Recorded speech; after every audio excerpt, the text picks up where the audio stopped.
ഭൗതിക അനുഗ്രഹം കിട്ടാൻ എന്തൊക്കെ ഡിമാൻഡുകളാണ് ദൈവം വെച്ചിരിക്കുന്നത്? ഒരു ഡിമാൻഡും ഇല്ല. ഒറ്റ വാക്യം മനസ്സിലങ്ങ് കുറിച്ചോ, നേരോടെ നടക്കുന്നവർക്ക് അവൻ ഒരു നന്മയും മുടക്കത്തില്ല. അതങ്ങ് വെച്ചോ. അല്ല, നിനക്ക് ഇത് കിട്ടണമെങ്കിൽ ഇങ്ങനെ ചെയ്യണോ, അത് കിട്ടണം, ഇങ്ങനൊന്നും വേദപുസ്തകത്തിലില്ല. നേരെ ദൈവകൃപയിൽ ജീവിച്ച് നേരെ നടന്നാൽ ഈ ഭൂതലത്തിൽ ജീവിക്കാൻ ആവശ്യമായ നന്മ വേണ്ടുന്നത് ദൈവം തരും. ഒരു നന്മയ്ക്കും കുറവില്ലാതെ സ്വർഗം പോറ്റിക്കൊള്ളു. അതിന് കർത്താവ് തന്നെ പറഞ്ഞു, ആകാശത്തിലെ പറവുകളെ നോക്ക്, വിതയ്ക്കുന്നില്ല, കൊയ്യുന്നില്ല, കളപ്പുരയെ ശേഖരിക്കൊന്നുമില്ല, എങ്കിലും പിതാവ് അതിനെ പോറ്റും. അതിനേക്കാൾ എത്ര പ്രിയപ്പെട്ടതാണ് ജീവനെ തന്ന് വീണ്ടെടുത്ത ദൈവമക്കൾ. നമ്മളെ കർത്താവ് നമ്മളെ പൊന്നുപോലെ നോക്കും. എനിക്കത് ഒന്നുകൂടി ഉറപ്പിച്ചും തറപ്പിച്ചും പറയാൻ പറ്റും. എന്തുകൊണ്ടാണ്? കഴിഞ്ഞ 23 വർഷത്തെ വിശ്വാസ ജീവിതത്തിനിടയിൽ ഏതാണ്ട് 17ാമത്തെ വർഷമായി ശുശ്രൂഷയിൽ. ഈ 17 വർഷമായി ഞാൻ ഇങ്ങനെയാണ് പ്രസംഗിക്കുന്നത്. ഇങ്ങനെ ഇച്ചിരൂടെ കട്ടി കൂടിയിട്ടേ ഉള്ളൂ, ഒട്ടും കുറഞ്ഞിട്ടില്ല. ഇങ്ങനെ പ്രസംഗിച്ചിട്ടും എന്താണ്, തെരുവിൽ കവലയിൽ പ്രസംഗിച്ചിട്ടും ഈ 23 വർഷം എന്നെയും കുടുംബത്തെയും കുഞ്ഞുങ്ങളെയും പൊന്നുപോലെ നോക്കിയൊരു ദൈവത്തെയാണ് ഞാൻ വിശ്വസിക്കുന്നത്. ഒന്നിനും കുറവ് വരുത്താതെ ദൈവം നോക്കി. മനസ്സിലായോ? ഇങ്ങനെ പിന്നെ ഇങ്ങനെ പ്രസംഗിക്കാൻ എന്നോട് പാസ്റ്റർമാർ പറയും, ഇങ്ങനെയൊക്കെ പ്രസംഗിച്ചാൽ വേദി അധികം കിട്ടത്തില്ല. ശരിയാണ്, വേദി കിട്ടാൻ വേണ്ടി അല്ല നമ്മൾ പ്രസംഗിക്കേണ്ടത്. ദൈവത്തെ പ്രസാദിപ്പിക്കാൻ പ്രസംഗിച്ചാൽ മതി, ബാക്കി ദൈവം നോക്കിക്കോളും. വേദി കിട്ടാനാണെങ്കിൽ ഇങ്ങനെ ഏതെങ്കിലും അമേരിക്കയിൽ ആദ്യമായിട്ട് ഞാൻ പോയിട്ട് തിരിച്ച് വന്നപ്പം എന്നോടൊരു പാസ്റ്റർ നേരെ അങ്ങ് പറഞ്ഞു, നിങ്ങൾ വെറും മണ്ടനാന്ന് പറഞ്ഞു. കിട്ടിയോ ഒരു ചാൻസ് എന്ത് ചെയ്തു?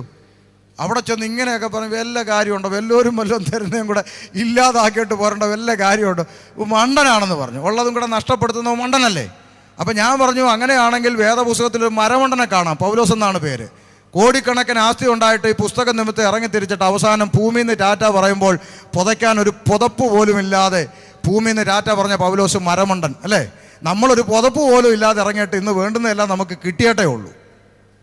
Praise the Lord. അപ്പോൾ ഇതൊന്നും മണ്ടത്തരമൊന്നുമല്ല. ഒന്നുകിൽ പൗലോസ് പറഞ്ഞു, പൗലോസ് ഒരിക്കൽ മനുഷ്യനെ പ്രസാദിപ്പിക്കാൻ നോക്കി. എപ്പോഴാണെന്നറിയാമോ? യെരുശലേമിൽ ചെന്നപ്പോൾ അവിടെയുള്ള ആളുകളെല്ലാം കൂടെ പൗലോസിനോട് പറഞ്ഞു, പൗലോസെ, ചെറിയൊരു പ്രശ്നമുണ്ട്. എന്താ? നീ മോശയ്ക്ക് വിരോധമായിട്ട് പഠിപ്പിക്കുന്നു എന്നൊക്കെ നിന്നെക്കുറിച്ചൊരു ധാരണ ഇവിടെ പറഞ്ഞിട്ടുണ്ടെന്ന് പറഞ്ഞു. തെറ്റിദ്ധാരണയാണ്. പക്ഷെ ഇത് കേട്ടപ്പം പൗലോസ് പറഞ്ഞപ്പോൾ ന്യായപ്രമാണം കൽപ്പിക്കുന്ന തലമുണ്ടനം ചെയ്യുന്ന പരിപാടി ചെയ്യണം എന്ന് പറഞ്ഞപ്പം ഈ തെറ്റിദ്ധാരണ മാറ്റാൻ വേണ്ടി പൗലോസ് അവിടെ എന്ത് ചെയ്തു? അത് ചെയ്തു. അധ്യായം പഠിച്ചു വരുമ്പോൾ സാധാരണ കിട്ടുന്നതിലും കൂടുതൽ അടി പിന്നെയാണ് കിട്ടിയത്. അതിനുശേഷം ഗലാത്യർക്ക് ലേഖനം എഴുതിയപ്പം പുള്ളി എഴുതി വെച്ചെന്താണെന്നറിയോ? ഇന്നും ഞാൻ മനുഷ്യരെ പ്രസാദിപ്പിക്കുന്നവരായിരിക്കുന്നുവോ എങ്കിൽ എനിക്ക് ഒരു നാളും ദൈവത്തെ പ്രസാദിപ്പിക്കാൻ കഴിയില്ലെന്ന്. അടി കിട്ടിയപ്പോൾ പഠിച്ചു.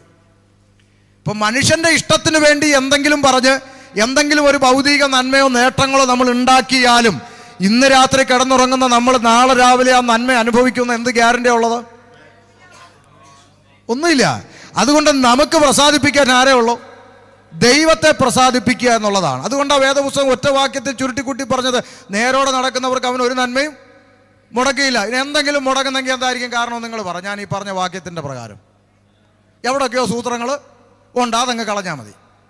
വേറെ പ്രശ്നമൊന്നുമില്ല, അതങ്ങ് കളഞ്ഞാൽ മതി. അതിനിപ്പോൾ ആരും തലയെ കൈ വെച്ച് ദൂതൊന്നും പറയണ്ട, അതങ്ങ് കളഞ്ഞാൽ മതി. സൂത്രം കളഞ്ഞാൽ മതി. കർത്താവ് നമ്മളെ അനുഗ്രഹിച്ചോളും.